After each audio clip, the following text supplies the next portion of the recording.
What is up, Sick Man? Back again with the seasoned vet, Mr. Salt Bray. How you doing, sir, on this fine Thursday evening? Very well. Been spending a lot of time in the sun, loving it. It's like being in California, but not really. Losty toasty. Very nice, very nice. What are we here to talk about? We're going to talk about some NBA, aren't we? Yes, we are. So, since we last spoke, the the Celtics have been eliminated. They were bounced by Brooklyn in 5 games. Denver, yeah, bye bye, the Celtics. Denver, they got a win against the Blazers, which is great because that puts me 3-2 ahead against Ed.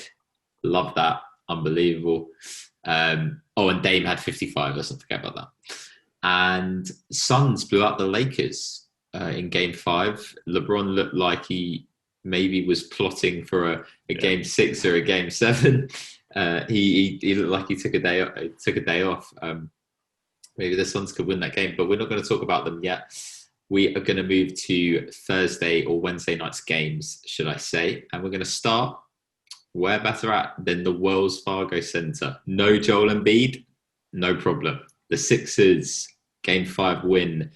They move on to the next round where they'll be playing the Hawks, who we'll be speaking about later. Matt, I caught this game. I was nervous. I was nervous at the start of the game, mainly because our starting lineup was Thibault in, Embiid out. So we didn't really have a big down there. In fact, Simmons was guarding Gafford for most of the game. So the Wizards in the early running, they could get whatever shot they wanted inside. And I was thinking, oh, this is not looking too good. We bring Dwight on. He has 4 blocks in the game. Interesting wrinkle, and I think this might pay dividends to us moving down the stretch, is that we traded away Tony Bradley for George Hill. Tony Bradley was actually a pretty serviceable big for us. And now that we're just down to one centre, I think if Embiid is out for the long run, we would have struggled, but especially that, like the paint scoring is a real problem. But from watching this game, one player that really, really impressed me, Tyrese Maxey. Wow. They gave him the ball at the end of the shot clock for him to create offense for others as well as himself. And he stepped up in a massive way, helped us push on. And yeah, we get the win. Seth Curry has 30 points, which is a playoff career high. Great game for him. Simmons has a triple-double. Should never be overlooked. You can see he's much more aggressive when Embiid's not there. And that's something that maybe we'll get to see at some point with Simmons having his own team. Who knows? But yeah, for Philly, we move on. If Embiid plays, do you think we'll beat the Hawks? I think you beat the Hawks regardless. You just got more talent.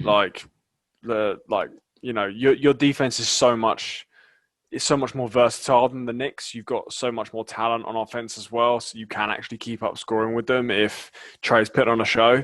And the looks you had, like he torched the Knicks, Trey did, and the things you can do to help limit Trey's game, and then obviously Clint Capella going up against Taj Gibson. That's a pretty one-sided matchup. Whereas if he's got to chase Joel around if he's back, I think that's tough. And then even so, Dwight Howard's he's fine. He'll give you a few minutes. And I think with Ben Simmons defending that pick and roll, he can just blow stuff up.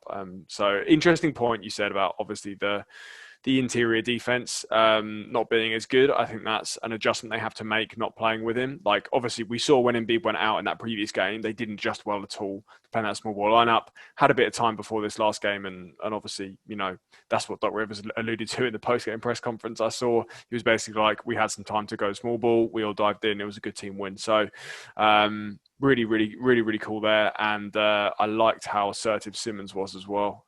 He needs to be getting 20 points in all of those when Embiid's not playing. He can. It's like he can get, 5 dunks, 2 layups, and, a few free throws.